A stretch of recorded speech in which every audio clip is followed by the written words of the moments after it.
Hello and welcome to this honest MX vs ATX Legends review. My name is 𝐒𝐢𝐦 and I am a hardcore simulation fan. Let's get one thing clear, MX vs ATX Legends is not a hardcore simulation, but it does deliver a realistic enough set of physics which, when combined with the excellent tracks, the vehicles that are on offer and the AI when you're racing, especially when racing in first person, when all those settings are set to maximum difficulty, this game is a heck of a lot of fun. And I do mean a lot of fun.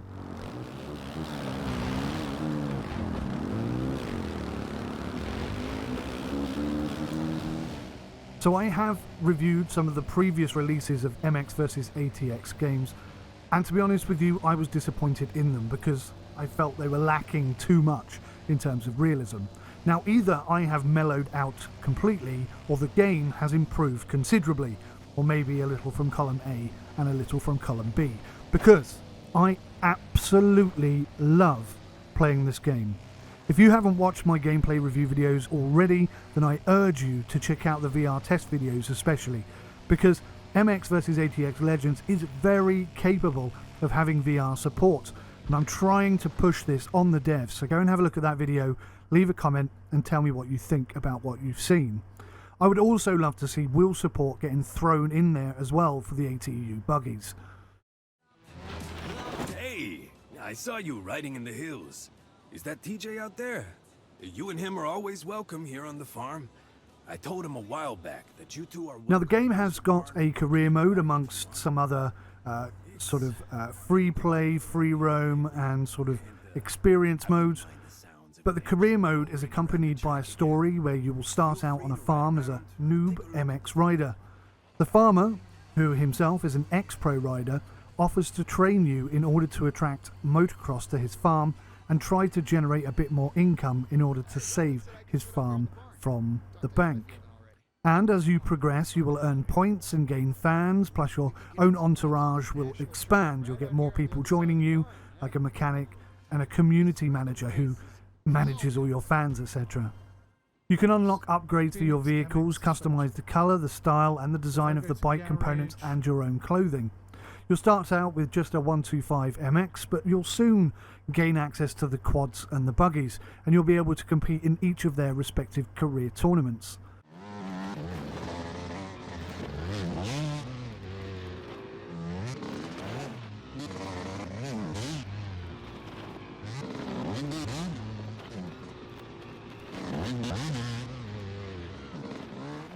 Now there's a lot of variety in the racing, from Supercross, National, Rhythm, Trails, Invitational and of course the Freeride. Now I've mentioned already the farm itself, which is a very, very large, wide and open freeride area with a number of collectibles that are strewn about, and it works spectacularly well, especially when playing in either Steam Remote Play Together or in multiplayer mode. Now we did have some quality issues in Remote Play, and I think that was because I'm running at 4K. If I was able to lower that to 2K, I think that would have fixed the issue completely. Unfortunately, you cannot change your resolution whilst you're in remote play, nor could Jimmy ride on anything other than the 125 MX bike that you start with. So that was a bit of a disappointment, but ultimately I think we both had a really great time. Again, go check out that video if you want to see what it's like.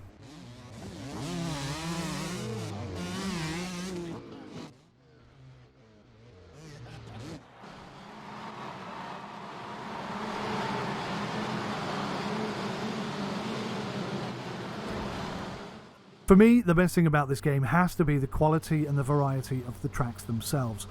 Sadly, I lost about 2 hours of gameplay footage, and in that gameplay footage were some of the greatest races that I have had in this game. And that is the key point for MX vs ATX Legends and this review. It's just so much fun to play. It doesn't matter how hardcore a sim fan you are, this is just oozing fun and enjoyment on every level, in every vehicle, on every track. Now some of the tracks are more technical than others, and you will probably struggle on some of the corners until you learn how to take them. Some of the rhythm jumps are technically complicated, and I highly recommend that you have manual gears instead of automatic gears, because that will help you an awful lot in trying to get the right speed, height, distance in order to get those rhythms just right. And the AI, when they're set to their hardest setting, can either be miles ahead of you or miles behind you. Some of the crashes and collisions I've seen the AI have are hilarious. So there may be some AI tweaking that we can expect to see after release. Now, as I've mentioned already, the physics are semi-realistic when they're set to maximum difficulty. I don't know what it's like set on arcade mode, but on maximum difficulty, it's pretty good. The collisions, again, are pretty good. They're quite forgiving, but they also cause some extremely funny moments when you collide, especially when you collide in midair and one or both of you go flying off in a direction that you weren't expecting. It's a really, really fun game, and I think it's good enough and realistic enough to be enjoyable for players like me who really like that hardcore realism setting. Now, the only real gripes that I have with it are the canvas barriers, which are more solid than granite. You can't drive over them, land on top of them, nothing. They absolutely wipe you out.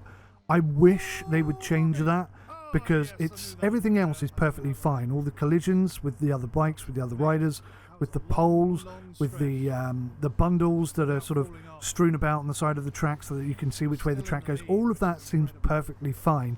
You don't go flying off like in some other games. So I think they've got that really, really spot on. It's just those canvas barriers which are causing me a lot of depression, I suppose. They are really quite frustrating, and I hope they can fix that in the future. Although going off track doesn't always immediately respawn you, quite often you will have enough time to realign and rejoin the track, but ultimately I would like to see absolutely zero respawns, especially in the hardest difficulty setting. Instead, I'd like to see some time penalties being applied at the end of the race. Now, thankfully that doesn't happen too often, and as such the career is extremely enjoyable. Everything in this game is just fun. I can't say that enough times. Online multiplayer is probably where the best and the real fun is going to be found, though. Like any good trail bike rider knows, it's always more fun with friends. So honestly guys, hand on heart, 100% I recommend this game. Really, really excellent fun, no matter how hardcore a sim fan you are. And I am normally not saying things like this, but this game really impressed me with how much fun it is. And hopefully, if you get it, I'll see you online sometime. Thanks for watching, take care, bye for now. Wow! Oh wow! I nearly crashed before I got to the finish. Wheelie time! Get in there! First place. Oh yeah, we're going to enjoy this.